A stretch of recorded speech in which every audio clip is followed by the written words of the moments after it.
welcome everybody to the Sports Tableau user group. I think number 4. I think I put number 4 down. Number 4? 4 or 5? Could have looked it up. Obviously didn't. Should have done. But yeah, we're barreling along now, which is great. 2 very, very fantastic talkers, which I am very excited to hear their talks a little bit later. Just then a quick roundup for anyone who's new, anyone who's forgotten. Stephen, Ryan, Fred and myself are the organisers of the Sports Tug. As I said, we're scattered all over the world. Fred's in Australia, Ryan and Stephen are in Canada, and I am in London in the UK. So we've got a good spread and a good reach, and we try to rotate across all of the time zones as well, so that there hopefully is something that's kind of for everyone, because we want this to be a global community, really, something that everybody can get involved with at a time that is convenient for them. The pitch for Sports Tug really is that we want to bring together a community of people who are interested in sport, interested in data, and like using Tableau, particularly as well. And we want to try and lift the lid and give you a bit more of an understanding of what goes into kind of sports visualizations, how sports use data and how sports use Tableau, beyond the kind of traditional reinvent the Premier League table, reinvent the kind of basic sports results that sometimes you see when people are talking about sports analytics. So hopefully between CJ and Harry, we'll be able to get 2 different views here on how to do very elite visualizations with sports, and how elite sports use data to make a difference as well, or certainly how Harry helps them use data and use Tableau. Before I get into it, if you're interested in speaking at a future Sports Tug event, let us know. We would love to know. I appreciate that on screen there are now 2 things that I think are quite difficult to interact with digitally: a QR code and a hyperlink that you can't click. So I'll try and copy that, or Stephen, if you could drag that out somewhere, and if you could just stick that in the chat if anyone is interested in speaking. Don't worry about having to have all your ideas out in advance. We're very happy to talk to you if all you know is that you are interested, but you're not sure whether you think something would be valuable, you don't know what to focus on. You know, if you just want a bit of help, kind of knowing if this is the right forum, then please do reach out for us. We're very friendly and we're more than happy to help, and hopefully get some new people kind of into speaking and get them the speaking bug as well.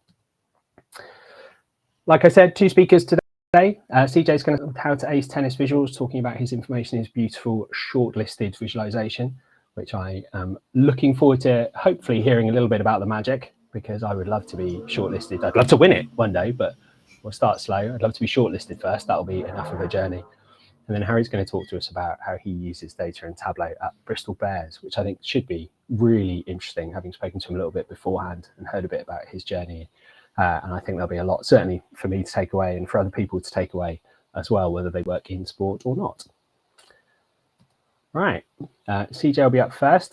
Just before I switch over and get you presenting, CJ, what would you say your favourite sport is and your favourite sports person?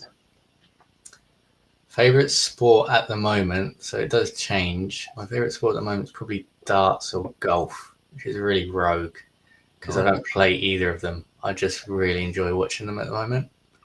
And favourite sports person, without a shadow of a doubt, is Roger Federer. It's got to be epitome of class, both on and off the court. Probably one of the only people in the world that can take a year off tennis and still earn 100 million in endorsements.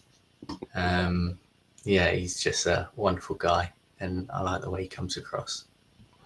He is an absolute sporting legend, and he's also responsible for one of my favourite sports stats of all time, which is that even the great Roger Federer only won about 54% of the points that he played during his tennis career.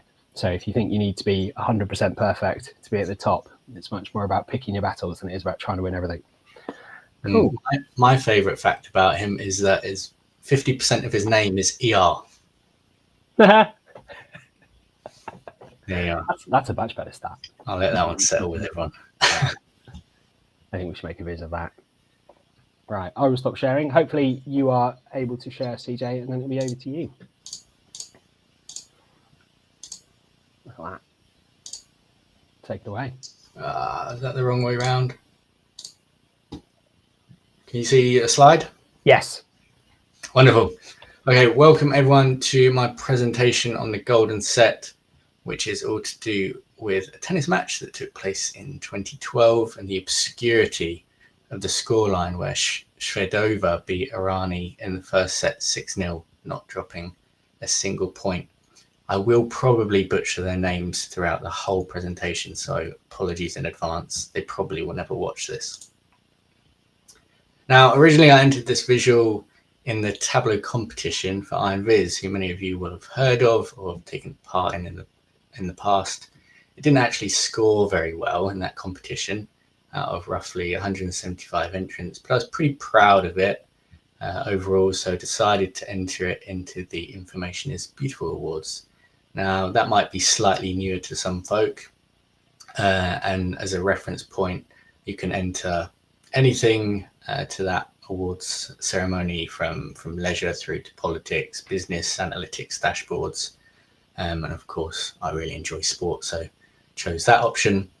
And this year they received roughly over 1,000 entrants to that, and they would whittle that list down to around 70 for the shortlist. And I was fortunate enough to land on that list. I thought there was a bit of an error when I found out until I saw it in a YouTube video, and at that point I was actually fairly pleased.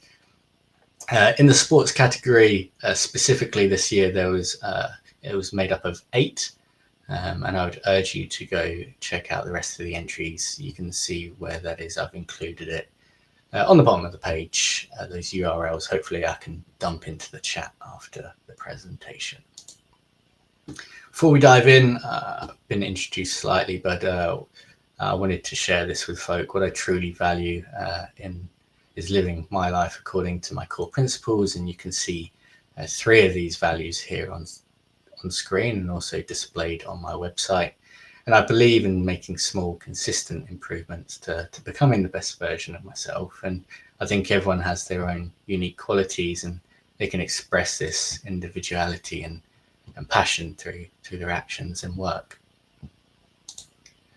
So on to my visualization, the golden set, which I briefly alluded to earlier. It's when an individual wins 24 points in a row in a set to complete it 6-0. So not dropping a single point and not dropping a single game within that set.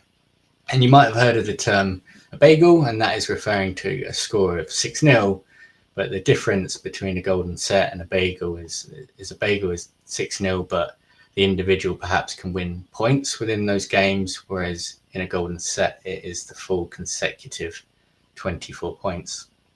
And it is rare for it to ever happen. I did look it up prior to this presentation. It's about 15 times in global professional tennis where it's ever happened. And it's only ever happened once in a Grand Slam. And so that's what I chose to focus on due to its unique nature. And bear in mind, it was a 3rd round match between the two, and Shevdova was unseeded at the time, and no one really expected it to happen. It's these kind of magic moments in sport that I find really captivating, and that's where I wanted to take the story. So the plan today, I will walk you through each of the different tabs. There's about 6 of them. You can see them on screen. We start with a history, move through the tournament itself. We look at the head-to-head between the players, and then we'll look to see the set in a little bit more detail and how it compares to what would be the usual game tree outcomes. And then we'll dive into some real detail with the momentum of the match. And the overall idea behind this was to emphasize the storytelling element, which is really important in the Iron Viz competition, but giving both a high level and detailed view whilst emphasizing the rarity of the event happening. And hopefully you'll come to some sort of judgment on whether the match should have been more close in the result when we look at the historical matches and the result of the second set after the golden set happened. So we can dive in. So for context, I'm very open with the feedback that the Iron Viz judges gave me during that year, and it didn't make the top 10. I'm sure it was far off of it, but I won't hang on this slide for too long. But the reason I want to share this slide with you is because I would really welcome your feedback. If you want to practice feedback on the visual, I'm all ears. It's not something we tend to do. I want to get the chat going a little bit. But what I would say is internally at my company, we tend to structure feedback with these 3 subheaders. So if you're going to give some feedback on my viz today, which I do really recommend, and have a bit of a conversation in the chat, please utilize these 3 prompts of I like, help me understand, and I suggest. And by phrasing it like this, it's really clear cut as to what the feedback should look like. So this is a rewritten version of what was on the screen on the page before. And potentially, there's a lot more that I could do with the visualization. So I'd be keen to hear what people thought worked well and what could be improved. And there's a few examples on the screen.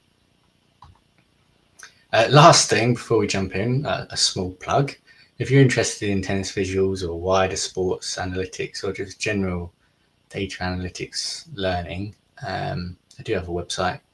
Check it out at cj-maze.com. Self-promotion over. Let's bin off the slides and I will walk through the dashboard itself. So when you come to look at the first slide, the theme for IronViz was love. So I had to wrap love into tennis. So when we talk about tennis, we refer to 0 as love. It originated historically from the idea that people play for love. And I knew that this visualization would capture this moment as the thumbnail when I published the visual. So I wanted it act and feel like a title page. It's worth mentioning that everything within this visual here is built natively in Tableau. So no Figma, no fancy backdrops. And that was more of a test to myself to see, how far can I stretch the tool in a design sense without being able to do all the bells and whistles. The purpose of having the visual down at the bottom right is to emphasize the moment in which I'm referring to within that specific tournament.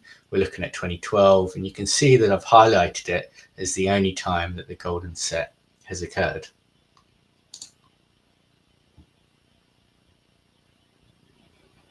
Within the competition, there's a level of detail and context that you have to give the user. So I kind of explain what tennis really is and how it's scored. But the purpose of it is to introduce the idea of the outcome matrix of different points, and whether we look at this game by game view or an overarching set view.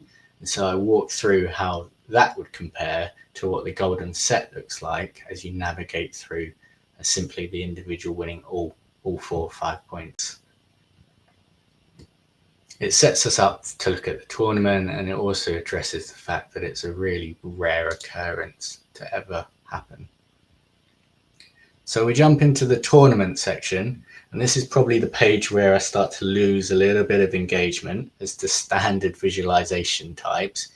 I wanted to build a tournament bracket to show the progression of the players. Anyone that knows some of my work, I do go a bit out there at times with how I build things and what charts could look like versus what they probably should look like. So I wanted to build tournament brackets, show the progression of the players through the tournament, and you'll see that they meet in round 3. And then, because this is quite hard to digest, I wanted to put the key on the page. So you'll see down here in red that I highlight what makes up the match level. And then inside that, you have the set level. So women's tennis is a best of 3. So you'll either see 2 circles within that or 3 if they went to the decider. And then as part of that, within those circles, you'll see the number of games that they won. So sized on games. So it says game level, set level, overall match winner. And I've color coded it based on the 2 individuals that we're talking about. But I did also include the grey, simply because a lot of people would have heard of Serena Williams. I wanted to show that after Shavdova went on to round 4, she ended up losing to who would be the eventual winner of Serena Williams. So a little bit more complex. So I also included a bit more of a generic way of reading tennis. If you've been to any tennis matches, you'll tend to see that kind of scoring detail. as we progress through the visualization, I wanted to give some context as to the players. So the point I was trying to get across with this page is where they both were in their careers. It seems that they went pro at a similar time, as you can see in the top right chart, and had a similar number of matches to the name. If anything, Sarah might have had more experience and actually greater progression through Grand Slam tournaments in the past. In the head-to-head, you can see that it was fairly evenly matched. So when they met in round 3 of the competition, you'd suspect that it might be a little bit more of a tightly fought battle. So that was kind of where I was taking the story, the narrative, saying, okay, these two probably on paper, you know, they've both had opportunities to win matches in the past. If anything, Sarah might be the favourite. So to go on to lose 24 points straight away, there must have been some sort of a thought or impact behind that. And then we move on to the set overview page. So again, we're going a little bit more out there, a bit more stretched, quite hard to digest off the cuff, especially if you don't really know or understand tennis too well. But the idea being, closely fought tennis matches would create this kind of, I'm going to call it like a Christmas tree style as a tree, and it shows all the different outcomes. So nice, easy example where the golden set was, it goes love, love, 15 love, 30 love, 40 love, then you win the game. So 6 of those laid over one another gives this very straight, jagged line. As games play in the second set, they can take different routes depending on which player happens to win the point.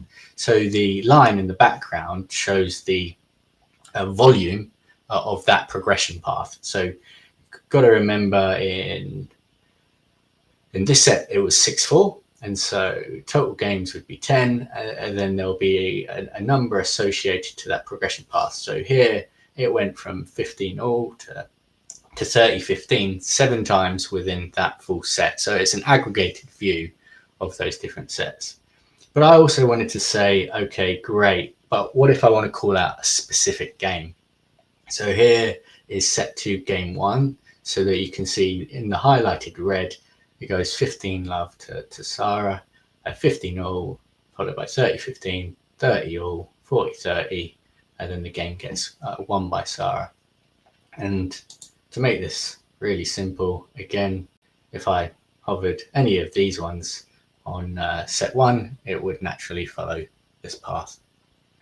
So I wanted to put a little bit of effort into what is a complex visual, but also try and explain it in the most simple terms, and then add that additional context to say, okay, that's the aggregated view, but what if I wanted to look at it quickly, a specific game or within those sets.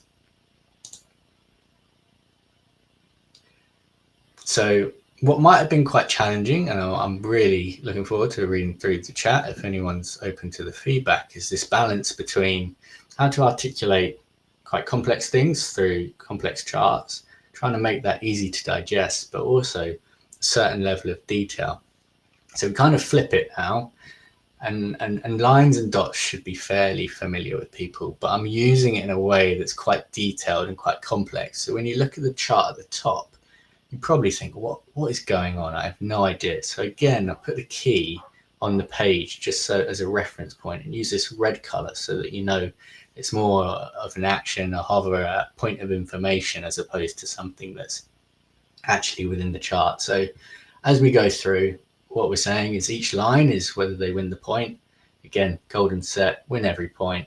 Pretty obvious to understand this side. And then the dot colors are saying who won that previous set. So a much closer fought battle of 6-4 in set 2. Again, just bring a little bit of a reference point to the golden set here. Wanted to add a bit of fun interactivity so that you can actually focus on a specific game. So what this is actually a zoomed version of this chart.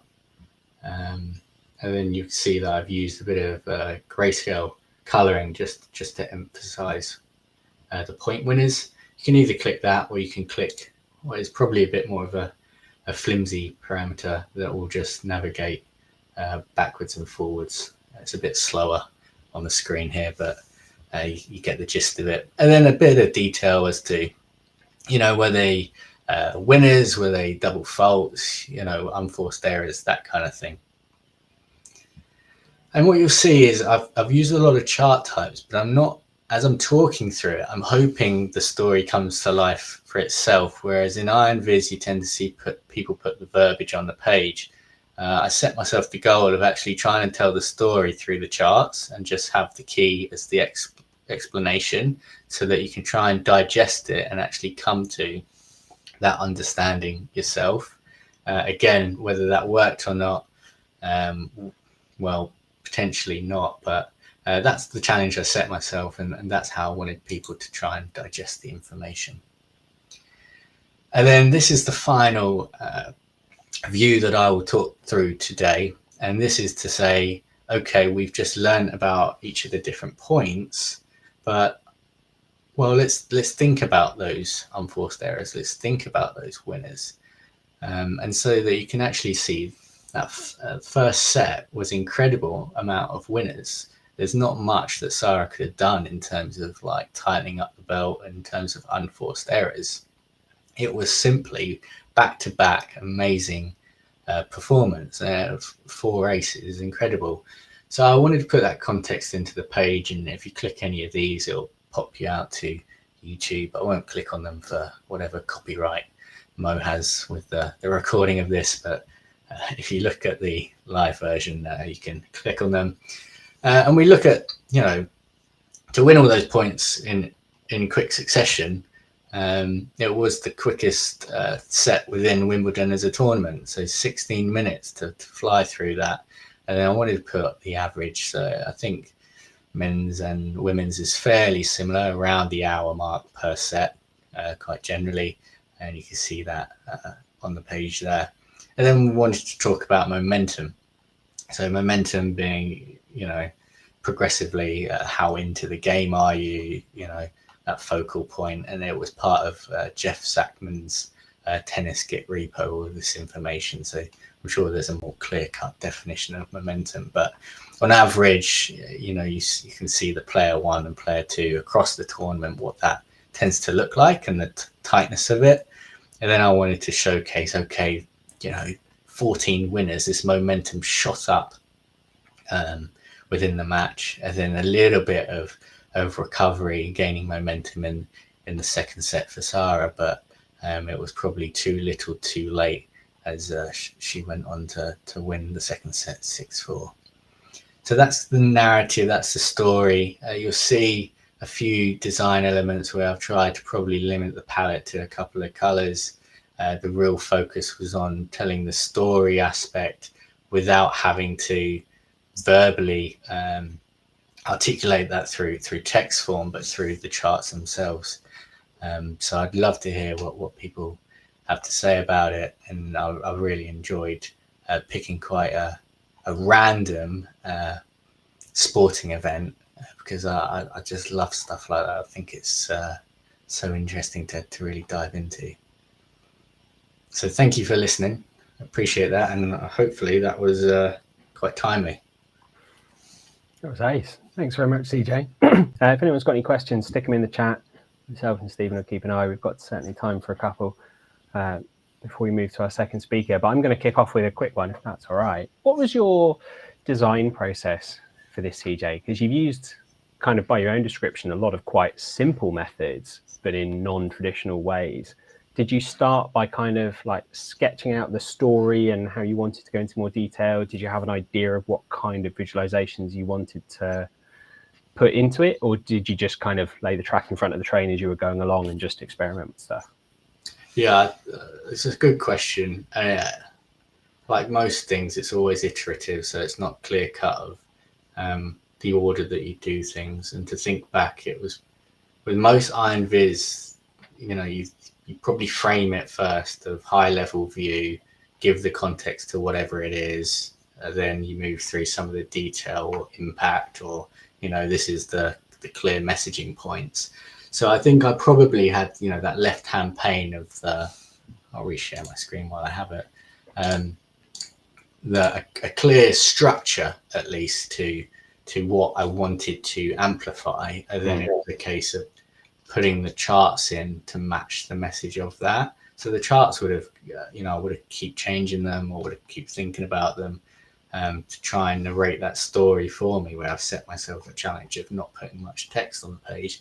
And then you could probably see the visual flair of the game tree charts and the tournament bracket, which are probably a little bit more bespoke, a little bit more out there.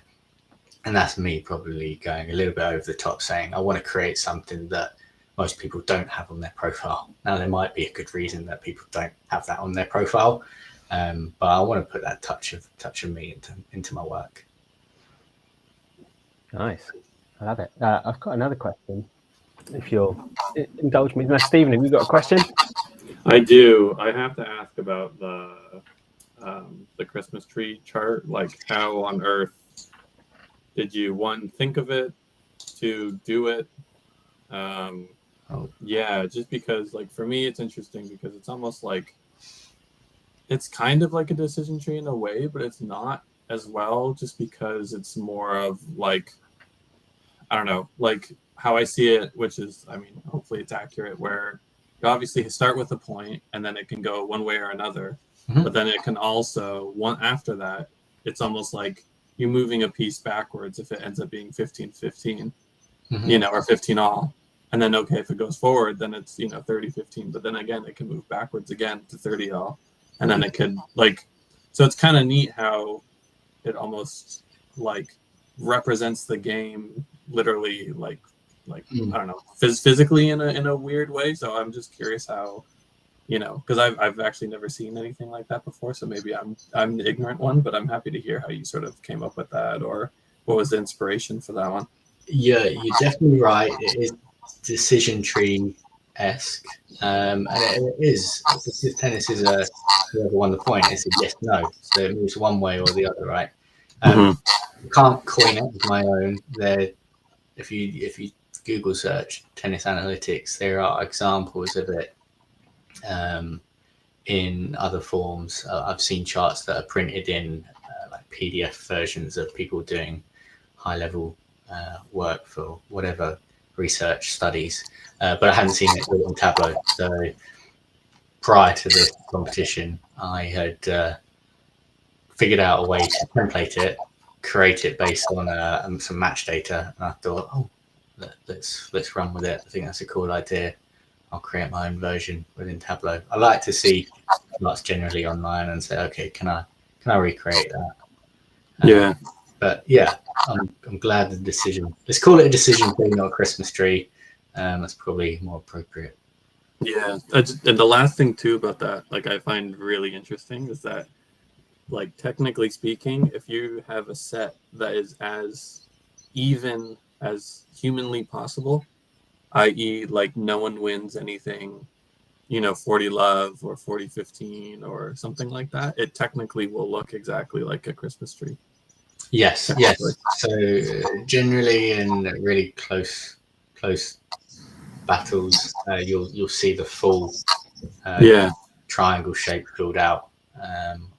I've done it with other matches in the men's, and yeah, that is the case. If you go to a tie break and that sort of thing, it's packed. Yeah, no, it's cool. It's cool, just at least for me, because, like, at least, let's say, like, for me as the viewer, like, I'll know once I get familiar with the visual, I can then say, oh, the closest it looks to a Christmas tree. I don't even have to look at the details.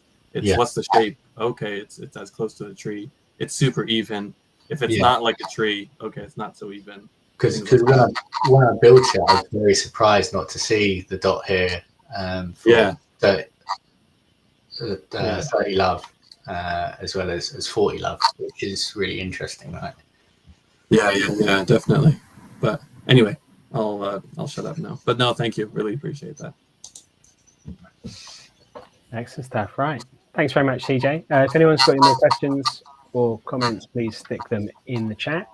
CJ, I'm sure, might to hang around, at least for a bit longer, hopefully the whole time. See, Harry's great to talk to. Of course. And yeah, you can obviously reach out to him through his website or find him on your traditional social media platforms. Feeling like Eurovision host, Harry, are you ready? Very good. No, I am. Wonderful. Excellent. Yeah, the floor is yours if you would like to share your screen and kick off. Sure thing.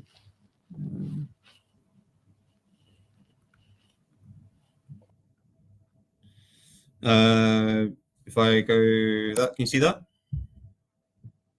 I certainly can. Nice, lovely.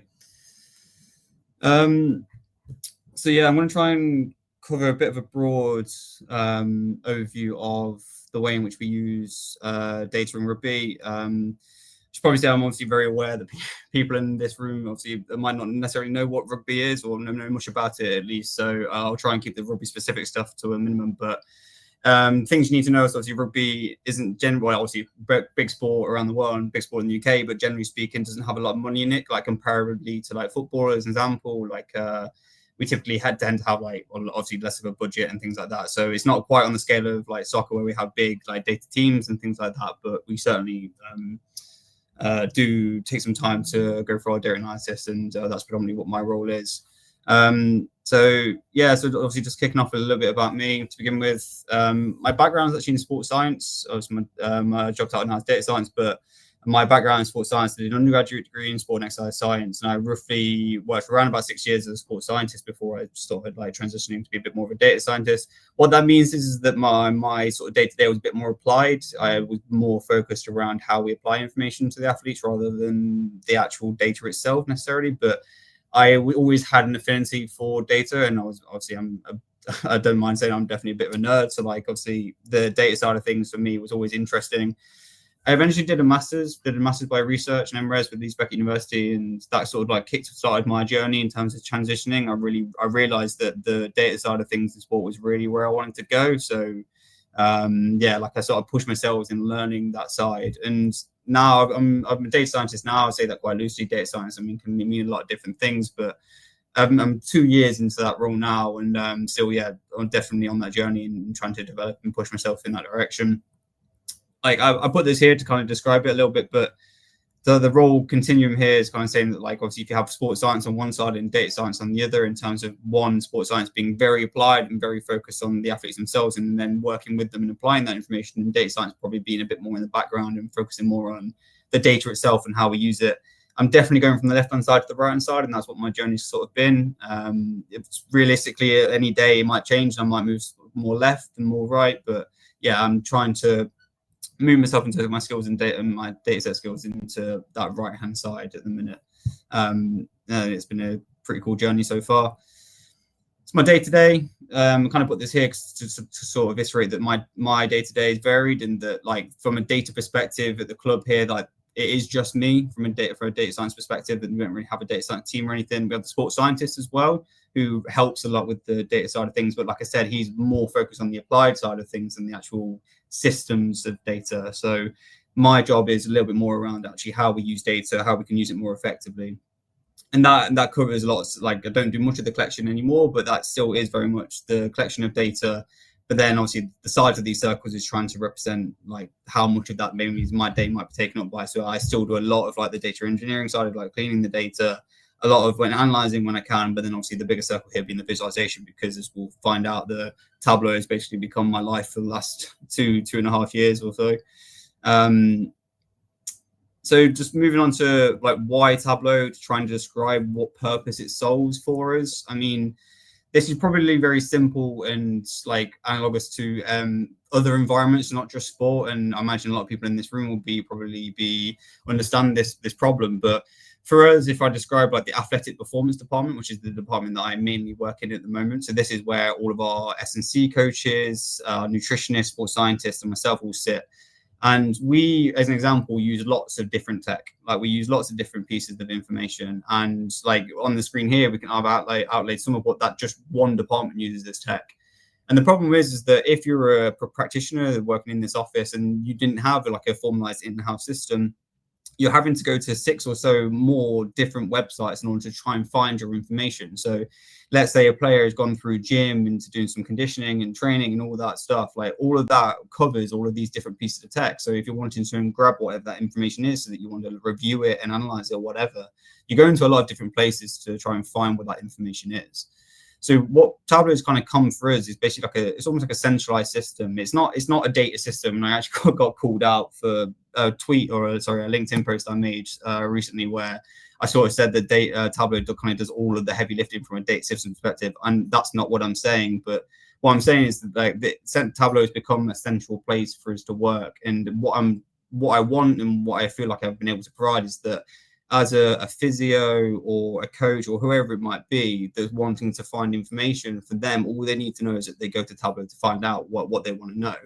And I've been working for the last 2 years and more through that with Bristol Bears, through that as a system to try and develop what it is they need as an individual or a department, and then providing that with Tableau with some visualization so that hopefully that is their central source of truth and where they need to go and find information. And hopefully by the end of that, then they feel more informed with the decisions that they're making. And as you can see from this crude graph or visual that I've made here, it's just like we've got all 4 different departments maybe, and then different projects or visuals or etc. that we have within that department, and then all of that then is then provided for them in Tableau. So like I said, all they need to know is, right, if I've got some information I want to go find, Tableau is where I look. And I feel like that's been a pretty successful journey for us at the minute. And one of the main reasons, I kind of already touched on it there as well, but one of the main reasons that we did this is because effectively it's most efficient and it saves a lot of people time. Mainly one, because not a lot of people that work in sport, or not everyone that works in sports, is necessarily data literate, so they don't necessarily have any formal training, nor should they if they're a physio or a sports scientist or whatever it might be. They don't necessarily have that actual formal training in how to use data, but I've actually invested the time to do it. So by looking at what you can say, if we're looking at this graph, so if we take the red bar as like a typical staff member, it doesn't necessarily matter who it is, and then the green bar being me. If we didn't have me in this environment, or someone else, whoever it might be, doing this for them, then it might be individual staff members that are actually going to work with that data themselves, and then that takes them more time. The reality of sport is that every single department uses data. They all have to, because that's the norm right now. It's like we said, there's so much tech that goes on in sport that working with different pieces of information and data is very prevalent. So for them, if they're wanting to find that information out, going through for actually collecting the information themselves, like administering the tests, trying to transform that data, analyze it, visualize it, and then applying it, that, as a crude example, might take them 2.5 hours. But because if I take this investment on instead, and because I've had a bit of formal training in data, but then obviously I do this in day out, I would be able to, 1, reduce the amount of time that takes, but then 2, that burden's then taken away from the staff member. So their only thing that they need to do that day is then apply it, which is what their job should be. They shouldn't be spending all this time working through data, because that's not what their job is. Their job is actually to figure out why we've got problems in these certain areas or where we can make improvements. That's what their job is. So that's applying the data, not necessarily like doing all the stuff behind the scenes with it.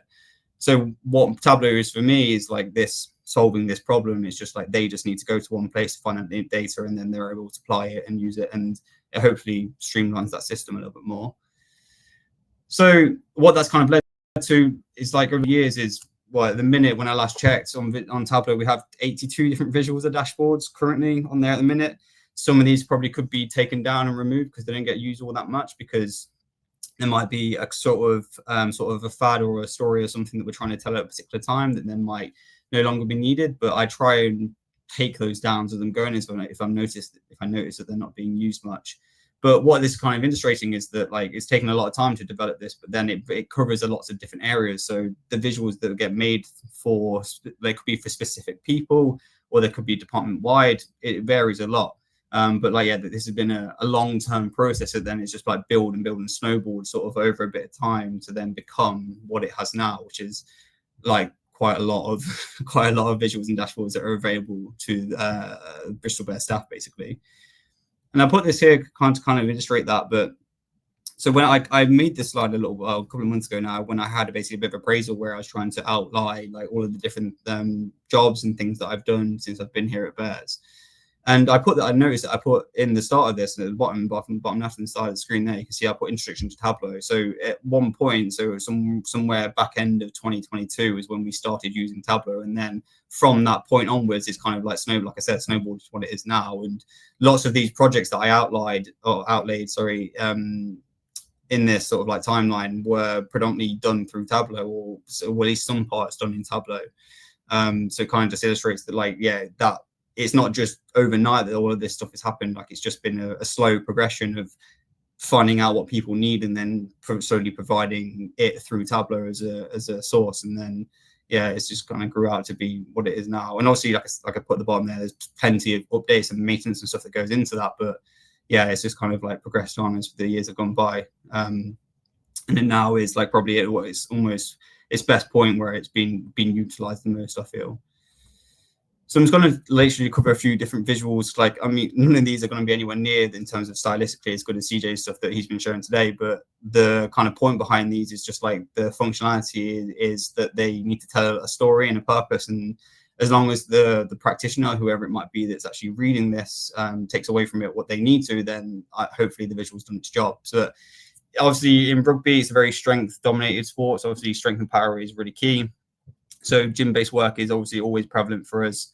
And we spend a lot of time in the gym, and all of that gets recorded for us. So we then pull that information out and visualize it in Tableau, so that a strength and conditioning coach, wherever it might be, can just quickly log on, choose a name, and then find hopefully some data on some key lists that then hopefully what we're seeing like we are here is what they're progressing over time and getting better is what we want to see. But again, very simple, just literally 3 bar charts with some predicted, the actual line chart above the top is predicted 1RM. So you're predicting what their max lift would be based on the amount of lifts that they've done. But you're then, just choosing player person and hopefully seeing that we can hopefully see that they're improving over time. Really simple. Another really simple one, just literally colored tables, is something that's really effective for us. But we do a speed checker. So in training, just to give some background on this, but the maximal speed at which someone runs at is obviously really prevalent for us, because if you go long periods of times without reaching top end speed, and then you go and do it, you're more likely to be susceptible to injury. Essentially, like if you were start doing nothing for 4 weeks and then you try and run a 100-meter sprint, you might hurt yourself. It's the same premise, really. So we basically just track all that information. We have GPS that track that for us. And then one of the easiest things for me was, can we outlay what per person the maximum speed they've done in that week is, so we can almost do like a tick box of like, that person has then achieved a sufficient speed for us to deem he's okay that week. And then we're just making sure that then if someone goes without achieving the speed, that then they get topped up next week, or they don't go more than 2, 3, 4 weeks or whatever it is without achieving top speed. There might be some reasons of why that is, that like maybe they're in a rehab program and they're not allowed to go into top end speed. But again, it was just something that's really, really simplistic in terms of the visual. Probably took me all of maybe an hour to make or whatever it was. But this is something that gets used daily and is used a lot. It's quite effective in its use. Again, something else really simple. If you don't really know much about sport or VALD, like you might not know what a Nordic is, but it's a simple exercise that gets where we can record the force being produced in it. And this is like really good for us from a rehab perspective. So if people have hamstring injuries, for example, then we not only track it throughout when they're not injured, because it gives us good data on the strength of the athlete at the time. But then if they get injured, we can then know that we're working towards a certain baseline that they were pre-injury to try and get them back after injury. And this is, again, just a really simple dashboard to try and help whoever it is might be looking through this, as like a rehab coach or whoever it is, to try and work out where they need to get to, and hopefully again to see the trend of improvement over time. With a lot of these visuals, the kind of the point of it is that we're trying to give as much detail as we can. But what we found was that all of the websites and different places where this data actually goes before it comes to us, it's like they provide their own visuals, but we just found that they were either quite hard to use or just quite hard to find. So by doing them in Tableau, one, not only can we do them our way and make them very specific to what we want, but we can also do it maybe in a slightly better way that we actually prefer to, in terms of the insights we're trying to drive, what stories we're trying to tell. It might make more sense to us. This is another one. So like I've also been doing quite a lot of work in recruitment. So if you imagine we've got a massive data set of rugby games, basically. So it gives us data on how many tackles, how many passes, how many dominant tackles or tries people score, etc., etc. So we collect all that information, and I've had to just obviously anonymize some of this data so that for all the metrics and stuff that we use, but we just take a lot of that information, and then what we wanted to do was to provide like a snapshot of a person. So this would be a player in a particular position, and then we can not only looking at how good that person is at certain things, but then we're also looking at how he compares to people within the environment that we have now. So the red dot is the current person we're looking at, and then all the blue dots are the people that we currently have in the building. So like you get a really easy direct comparison that we can show to the higher ups, or whoever it might be, as to how that person currently performs, which is obviously currently on the left-hand side, which is based on the green-red scores for different things, but then also how they compare to people that's actually already in the building. And I thought this was just like a really nice, simple visual to try and capture that in as much detail as possible. Again, very similar recruitment data, just the same data, but kind of visualize it differently. Let's say we get down to the point of where we're trying to decide between two different people.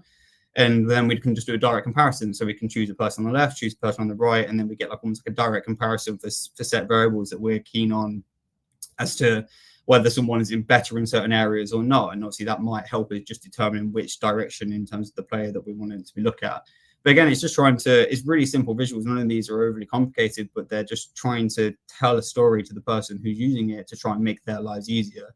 It's just giving clear cut, like, okay, so the person on the left is obviously better at a lot of different variables, but the person on the right might have better defense. If that's what we're looking for, then that person might be better for us at that time. But obviously it's up for other people to decide that, not necessarily myself. But this was just kind of trying to help that.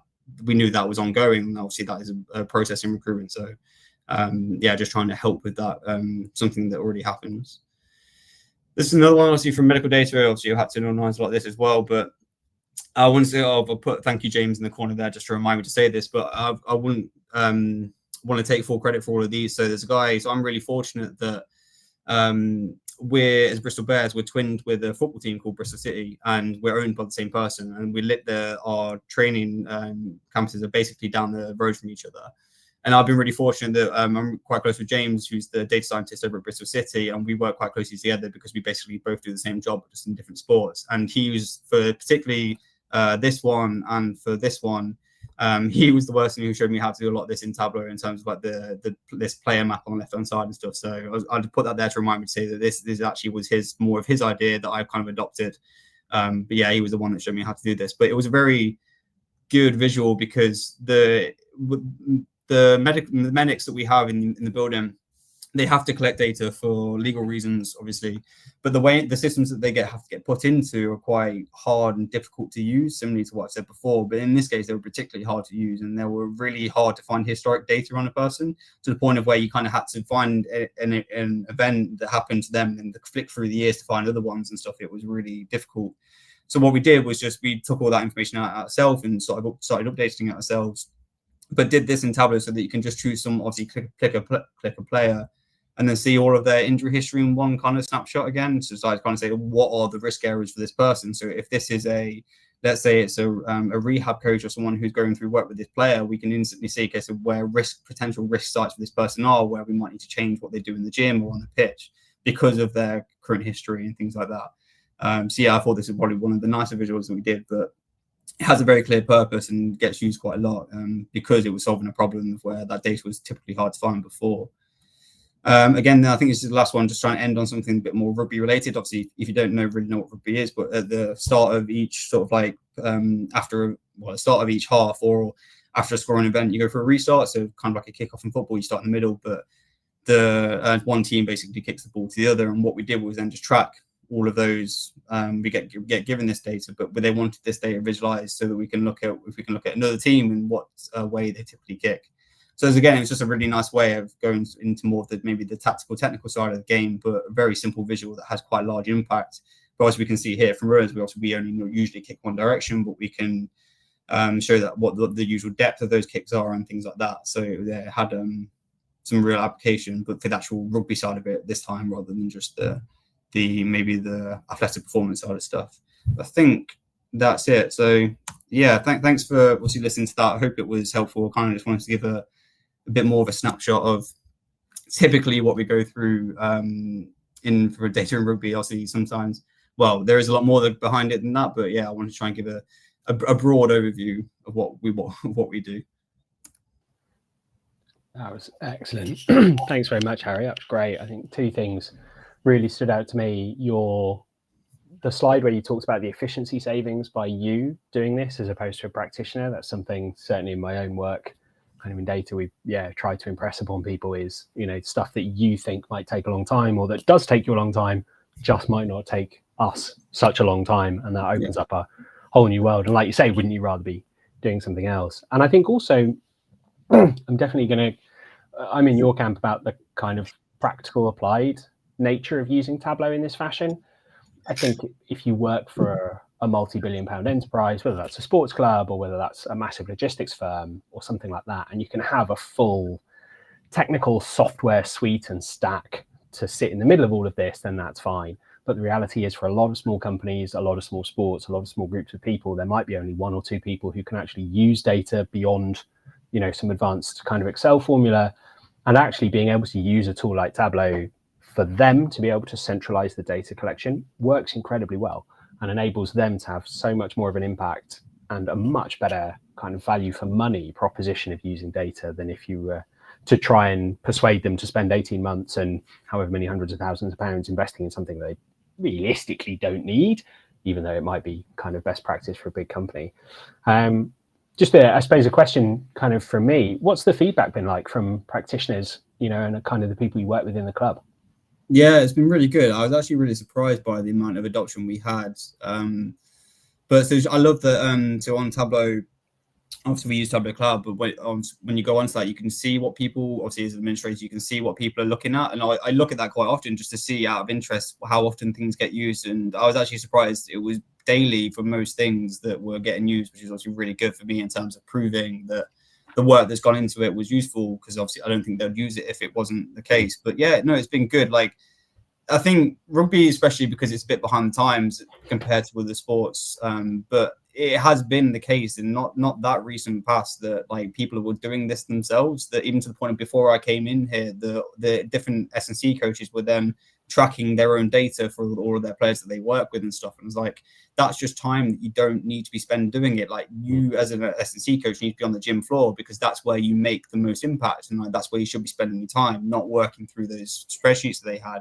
And obviously you have different levels of data literacy between them, so the effectiveness of those things that they were doing can be very different. Some of them were taking hours to do stuff that just can be done quite simply, like through other means. But yeah, they were pretty happy for me to be able to go, oh, you don't need to do that anymore, just give that to me. And they're like, yeah, here you go, you go and do it instead. So no, it's been good. Excellent. Yeah, that's really good to hear that you've been getting that real positive reinforcement as well, because certainly the story you tell, I mean, you sold it to me and I don't work with you, so it's great that the people that do work with you are definitely buying into that. Stephen, any questions from you or from anyone else in the chat? Yeah, I mean, my question is always around, because I'm from my time working in sports and in football, is trying to sort of tease out exactly what the people or the coaches or whoever you're providing the analysis for, the dashboard or the report for, like what exactly they need. Because I think I find, at least in my experience, a lot of the time they know what they want in their head, but they may not be able to communicate it. So I guess, like, do you mind speaking to that challenge at all? Like how, and I'm assuming it's sort of this cycle of, over time they improve, and, through the feedback, then they sort of can communicate easier to you over time. But curious to hear the challenges or anything else that's sort of happened in that experience. Yeah, so I think it does vary, like you say. But first of all, I think I'm quite fortunate that because my original background is in sports science, and like my focus originally was a lot more on the applied side of things, I kind of almost started with an understanding of what people want, because that was me to begin with. Like obviously I still work closely with medical and analysis, stuff like that, because that was part of my job. So I kind of have a foundational level of maybe what it is. So that helps me with sort of interpreting maybe when they're not being as coherent as maybe I want them to be. I can sort of through what my previous knowledge was, to try and help them. But then a lot of that for me is basically just been spending time with people. Like as a great example, so the recruitment data that I showed today, obviously it didn't exist about 2 years ago, in terms of we didn't have that. But that was a genuine conversation that I had with someone over lunch, and it was literally we just sat down at lunch together and we started chatting, and they were saying to me that that we're going to start moving into this recruitment stuff that we're going to try and do, and we've got this data that we want to use, and they weren't even asking me to do it at that point, because I think at this point I was still a sports scientist, but I was like, they were basically telling me about like how difficult it was going to be, and I was like, well, actually, you know what, like this could be something I could help you with, and then just basically said like, can you talk me through what you want, and then we'll work through it together.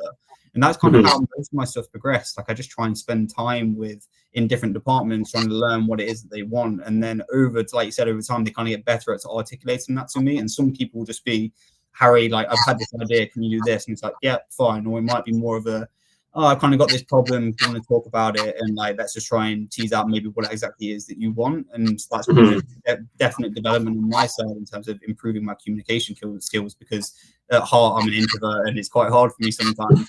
But yeah, it's definitely been a learning curve from that side of things, of just trying to help people in that way, trying to be a bit more, articulate with what it is they want. But yeah, I found that over time, they kind of give it to you what it is that they really want. Yeah, everything tends to sort of, as everyone becomes more data literate, sort of the tide rises all boats, as they like to say. But I appreciate the time, appreciate the visits, appreciate the presentation as well. I'll hand it back to our Eurovision host. Yeah, thank you very much. Yeah, I often say to people that the technical side is half of this job. The other half is the relationship building, because that's where you actually find out what people are trying to do and how you can best help them and kind of use your skills in that. So yeah, not surprised to hear that, a similar message. Right, conscious that it is now 6 o'clock at least UK time, so I'm going to round up with another very big thank you to our two speakers, Harry and CJ. I've had an absolute whale of a time. If you want to find them, you can find them on LinkedIn, or you can find them on other social platforms, some of your choice, some they might not be on the social platform of your choice. So that's the way that goes. Our next event is going to be summer 2025. You should get an email through because you RSVP to this one about when, and kind of we've got the details arranged for that and when it's going to be. If you're interested in a bit more kind of sports visualization stuff, then check out #SportsVisSunday on particularly LinkedIn, Twitter, X, or Tableau Public.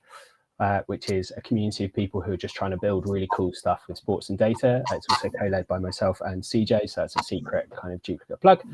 And then the last thing for me, really just say thank you very much to everybody who attended. Thank you all very much for your comments in the chat. And again, thank you very much to Harry and CJ. See you next time. Thanks, everyone. Guys, take care.